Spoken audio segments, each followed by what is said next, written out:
Welcome to my channel, Lecture Notes and Study Tips. Assalamu alaikum. If you are new on my channel, subscribe my channel, like my videos and share my channel to your friends and family members if it is informative for you guys. Thank you so much for watching my videos. इस video में मैं आपके साथ discuss करूंगी digestion इन large intestine. सबसे पहले तो large intestine होता क्या है, उसके बाद हम देखेंगे कि डाइजेशन लार्ज इंटेस्टाइन में कैसे होती है और डाइजेशन का कौन सा प्रोसेस जो है वो लार्ज इंटेस्टाइन में होता है और स्ट्रक्चर डिस्कस करेंगे लार्ज इंटेस्टाइन का। सबसे पहले तो लार्ज इंटेस्टाइन का इंट्रोडक्शन देते हैं कि लार्ज इंटेस्टाइन होता क्या है। लार्ज इंटेस्टाइन जो होता है ये लास्ट पार्ट होता है एलिमेंट्री ट्रैक का, जो लास्ट पार्ट है या लास्ट ऑर्गन है वो क्या है, लार्ज इंटेस्टाइन है। एलिमेंट्री कैनाल का जो लास्ट ऑर्गन है वो लार्ज इंटेस्टाइन है। इसे हम कोलॉन भी कहते हैं, और कोलॉन क्यों कहते हैं ये मैं आपको बताऊंगी। स्ट्रक्चर ऑफ लार्ज इंटेस्टाइन में बताऊंगी कि इसे कोलॉन क्यों कहते हैं। लार्ज इंटेस्टाइन स्टार्ट होता है, जो लास्ट सेगमेंट होता है स्मॉल इंटेस्टाइन का जिसे हम इलियम कहते हैं, वहाँ से स्टार्ट होता है लार्ज इंटेस्टाइन और एंड होता है एनल कैनाल पे, और एनल कैनाल पे एलिमेंट्री कैनाल भी एंड हो जाती है। और लेंथ जो है वो लार्ज इंटेस्टाइन की लेंथ कितनी है, 5 फीट लॉन्ग होता है। लार्ज इंटेस्टाइन 5 फीट लॉन्ग होता है। अगर हम फंक्शन देखें लार्ज इंटेस्टाइन के फंक्शन क्या हैं तो वो डिस्कस करते हैं। फंक्शन ऑफ लार्ज इंटेस्टाइन, या हम कह सकते हैं कि physiology of large intestine. Main function जो लार्ज इंटेस्टाइन का है वो क्या है कि रिमूव वाटर और any remaining minerals from the food waste. Food waste से जो रिमेनिंग मिनरल्स और वाटर होता है उसको रिमूव करता है कौन, लार्ज इंटेस्टाइन रिमूव करते हैं। और जो लार्ज इंटेस्टाइन होते हैं इनमें जो बैक्टीरियल पॉपुलेशन होती है जो कि सिंथेसिस करती हैं कुछ वाइटामिन्स की जो सिंथेसिस होती है वो बैक्टीरियल पॉपुलेशन करती है, और वो बैक्टीरियल पॉपुलेशन कहाँ पर प्रेजेंट होती है, लार्ज इंटेस्टाइन में प्रेजेंट होती है। हम अगर इंग्लिश में लिखें क्या लिखेंगे, it contain bacterial population which can synthesise some vitamins. It also compresses the waste into a form of easy expulsion from the body। और ये इसका एक और फंक्शन ये है कि ये कंप्रेस करता है वेस्ट को, इजी एक्सपल्जन उस फॉर्म में करता है ताकि इजी एक्सपल्जन हो सके बॉडी से। और फोर्थ फंक्शन इसका ये है कि जो काइम होता है लार्ज इंटेस्टाइन में वो कंबाइन करता है म्यूकस के साथ और बैक्टीरिया के साथ, देन उसको कन्वर्ट करता है फीसिस में। लार्ज इंटेस्टाइन में जो काइम होता है वो म्यूकस और बैक्टीरियाज के साथ कंबाइन होता है, और ये म्यूकस और बैक्टीरियाज काइम को हेल्प करते हैं कन्वर्ट करने में फीसिस में। Movement of food waste in large intestine, food waste की जो मूवमेंट होती है लार्ज इंटेस्टाइन में वो कैसे होती है। Large intestine does not take part in digestion and absorption of food. Digestion का जो प्रोसेस होता है वो लार्ज इंटेस्टाइन में नहीं होता, और एब्जॉर्प्शन ऑफ फूड का प्रोसेस भी लार्ज इंटेस्टाइन में नहीं होता। जबकि लार्ज इंटेस्टाइन में क्या होता है, इन passing along a colon the content become more solid as water is absorbed, and when reach the rectum content becomes soft solid constant। और ये कॉलॉन और जो रेक्टम है ये क्या है, ये स्ट्रक्चर ऑफ लार्ज इंटेस्टाइन में मैं बताऊंगी ये क्या है। जब ये फूड वेस्ट होता है वो पास करता है कॉलॉन से, तो जो कंटेंट होता है फूड वेस्ट का वो सॉलिड होता है जब वाटर एब्जॉर्ब हो जाता है उसमें से। जब रेक्टम के पास जाता है वो कंटेंट तो वो सॉफ्ट सॉलिड कंसिस्टेंस में आ जाता है। पेरिस्टाल्टिक मूवमेंट जो होती है वो लार्ज इंटेस्टाइन में वो कोलॉन में वो स्लो होती है लेकिन कंटिन्यूस रहती है, और 16 to 24 आवर्स होती है। It takes about 16 to 24 hours for the content reach in the sigmoid colon।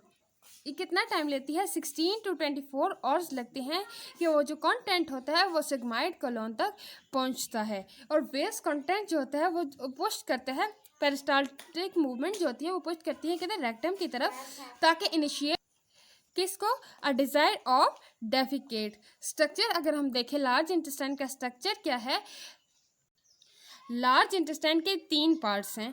Structurally हम कहें लार्ज इंटेस्टाइन के 3 पार्ट्स हैं। कौन कौन से पार्ट हैं, सबसे पहले सीकम। लार्ज इंटेस्टाइन के 3 पार्ट्स होते हैं, सबसे पहले सीकम, देन कोलॉन और देन रेक्टम। सीकम जो होता है वो स्मॉल इंटेस्टाइन और कोलन के दरमियान का जो पोर्शन होता है उसे सीकम कहते हैं। और सीकम की जो लेंथ होती है वो 5 to 8 सेंटीमीटर लेंथ में होते हैं। सीकम में एक स्मॉल फिंगर लाइक प्रोजेक्शन होते हैं जिसे अपेंडिक्स कहते हैं। वेस्टिजियल ऑर्गन होता है मैन में या सिंपली एडल्ट्स जो होते हैं उनमें, और लेकिन ये जो वेस्टिजियल ऑर्गन होता है अपेंडिक्स, ये इम्पोर्टेंट रोल प्ले करता है इम्यूनिटी में। फीटस कंडीशन में जो अपेंडिक्स होता है वो इम्यूनिटी के तौर में इम्पोर्टेंट रोल प्ले करते हैं। और अपेंडिक्स जो होता है वो क्या होता है, इन्फ्लेम्ड होता है जब फूड की एंट्री इसमें होती है। और जब फूड की एंट्री, फूड पार्टिकल अगर इंटर हो जाते हैं अपेंडिक्स में तो उसे क्या कहते हैं, अपेंडिसाइटिस। अपेंडिसाइटिस उसे कहते हैं, ये बीमारी होती है और अपेंडिक्स से फटने का खतरा होता है जिसकी वजह से ऑपरेशन के जरिए अपेंडिक्स को रिमूव कर दिया जाता है। नेक्स्ट पार्ट क्या है, कॉलन। कॉलन जो है वो लार्जेस्ट पार्ट है लार्ज इंटेस्टाइन का। मैंने वीडियो के स्टार्ट में आपसे कहा था कि लार्ज इंटेस्टाइन को कॉलन इसलिए कहते हैं, मैंने कहा था कि आपको स्ट्रक्चर में बताऊंगी कि उसे क्यों कॉलन कहते हैं। इसलिए कहते हैं क्योंकि लार्जेस्ट पार्ट जो है लार्ज इंटेस्टाइन का वो कॉलन है, तो इसी वजह से कॉलन लार्ज इंटेस्टाइन को सिंपली कॉलन भी कहते हैं। और कॉलन के जो पार्ट्स हैं, 4 पार्ट्स हैं। कौन कौन से पार्ट्स हैं, ascending colon, transverse colon, descending colon और सिग्माइड कॉलन। असेंडिंग कॉलन क्या होते हैं, ये कॉलन जो होता है उसका जो असेंडिंग पार्ट होता है, स्टार्टिंग पार्ट जो होता है उसे असेंडिंग कॉलन कहते हैं, जो कि कहाँ से स्टार्ट होता है, right side of the body से स्टार्ट होता है, कहाँ तक जाता है, to the level of liver तक जाता है। और ये जो असेंडिंग पार्ट होता है कॉलन का, वो स्टार्ट कहाँ से होता है, बॉडी के राइट साइड से स्टार्ट होता है to the level of liver के जो लेवल है वहाँ तक जाता है। और जो ट्रांसवर्स कॉलन है वो ट्रांसफर पार्ट है कॉलन का, जो कि क्रॉस करता है एब्डोमिनल कैविटी को लिवर के जस्ट बिलो द लिवर के बिल्कुल नीचे, लिवर और स्टमक के बिल्कुल नीचे से एब्डोमिनल कैविटी को क्रॉस करता है। ट्रांसवर्स कॉलन इसे ट्रांसफर सेक्शन में होता है, तो इसलिए इसे ट्रांसफर पार्ट कहते हैं। डिसेंडिंग कॉलन जो होता है वो डिसेंडिंग मीन ऊपर से नीचे, असेंडिंग का मतलब होता है नीचे से ऊपर, और जो ट्रांसवर्स मीन सीधा जाएगा, और जो डिसेंडिंग है मीन ऊपर से नीचे। जो डिसेंडिंग पार्ट है कॉलन का जो पास करता है लेफ्ट साइड ऑफ बॉडी को, वो कौन सा पार्ट है, डिसेंडिंग कॉलन है। और सिग्माइड कॉलन वो पार्ट है जो लास्ट नैरो पार्ट है कॉलन का, उससे जब रेक्टम में इंटर होता है कॉलन, वो जो पोर्शन होता है रेक्टम में इंटर होने से पहले वाला जो पोर्शन होता है उसे सिग्माइड कॉलन कहते हैं। हम फंक्शन देखते हैं, फंक्शन देखते हैं किसके, कॉलन की क्या फंक्शंस हैं, रीएब्जॉर्प्शन ऑफ वाटर। सबसे पहले तो रीएब्जॉर्ब करता है वाटर को, मिनरल साल्ट्स को, जो कि होते हैं फूड वेस्ट में जो वाटर और मिनरल्स रह जाते हैं, मिनरल साल्ट्स, वो रीअब्जॉर्ब उनका उसका प्रोसेस जो होता है वो इधर होता है, रीअब्जॉर्प्शन का प्रोसेस होता है। और जो कॉलन होता है इसमें बैक्टीरियल पॉपुलेशन होती है जो कि सिंथेसाइज करती है वाइटामिन्स को।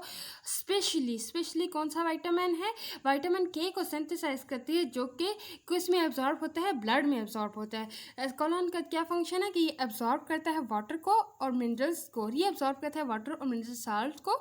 और यहाँ पे जो बैक्टीरियल पॉपुलेशन होती है वो विटामिन को सिंथेसाइज करती है।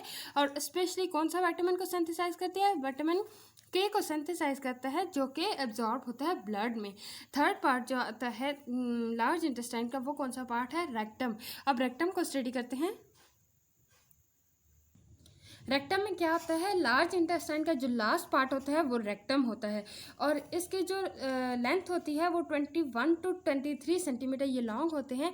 और इसमें क्या होता है, रेक्टम में ये स्टोर करता है फीसिस को, टेम्परली स्टोर करता है फीसिस को, और फिर एजेक्ट कर देता है एनस से। जब एट इंटरवल पोजीशन पे जब एनस से इजेक्ट कर देता है किसको, फीसिस को, जो टेम्परेली स्टोर होती है रेक्टम में। जब रेक्टम फिल हो जाता है फिकल मटेरियल से, तो ये स्टिमुलेट करता है किस वॉल्स, रेक्टम की वॉल्स को, to give rise to defecation reflex, ताकि जो डेफिकेशन रिफ्लेक्स के जो प्रोसेस है वो हो सके। और reflex can be consciously inhabited in individual that is voluntary in adult. जो ये रिफ्लेक्स होता है, ये क्या होता है, वॉलेंट्री होता है, but not in infants. Infants में ये जो प्रोसेस होता है ये इनवॉलेंट्री होता है, क्योंकि इन्फेंट्स में वो छोटे होते हैं, इन्फेंट्स नवजायदा बच्चे जो होते हैं वो उनमें इनवॉलेंट्री प्रोसेस होता है, वो इस रिफ्लेक्स को कंट्रोल नहीं कर सकते। और जो एडल्ट्स होते हैं उनका जो ये रिफ्लेक्स होता है वो कौन सी इनहिबिटेड होता है इंडिविजुअल्स में, कि वॉलंटरी प्रोसेस होता है एडल्ट्स में। एनल कैनाल और ejection. Anal canal, it is a narrow tube which is about 2.5 centimetre long. ये नैरो ट्यूब होती है जो कि 2.5 सेंटीमीटर लॉन्ग होती है, open to outside of anus. Outside of anus पे ये ओपन होती है। एनस जो होती है वो लास्ट ओपनिंग होती है, guarded by a sphincter muscle. इसके इर्द गिर्द क्या होता है, स्फिंक्टर मसल्स होते हैं जहाँ से फिकल मटेरियल एक्सपेल आउट होता है बॉडी से। डायग्राम अगर आप देखें, hand made diagram of digestive system, simply oral cavity, salivary glands, और यहाँ पे pharynx, then oesophagus, stomach, liver आता है, पेनक्रियाज आता है, large intestine, small intestine, anus, और ये सीकम और अपेंडिक्स। ये डायग्राम है। अब मैं आपको बुक पे डायग्राम दिखाती हूँ इनकी। इस डायग्राम को अगर आप देखें, यहाँ पे सलाइवरी ग्लैंड्स हैं, उसके बाद यहाँ पे आपको फेरिंग्स नज़र आ रहा है, उसके बाद ईसोफेगस के बाद स्टमक के बाद यहाँ पे ड्यूडिनम से ये आ गया स्मॉल इंटेस्टाइन, देन ये लार्ज इंटेस्टाइन का पोर्शन सीकम आ गया, और देन कॉलॉन आ गया, और कॉलॉन के बाद जो है वो रेक्टम है, और रेक्टम के बाद एनस है। ये थी डाइजेस्टिव सिस्टम। डाइजेस्टिव सिस्टम का एलिमेंट्री ट्रैक जो है वो कंप्लीट हो गया, और उम्मीद है आपको समझ आ गई होगी। अगर समझ नहीं आई तो आप कमेंट बॉक्स में पूछ लीजिएगा। Thank you so much for watching my video. दुआ में याद रखिएगा। अल्लाह हाफिज़।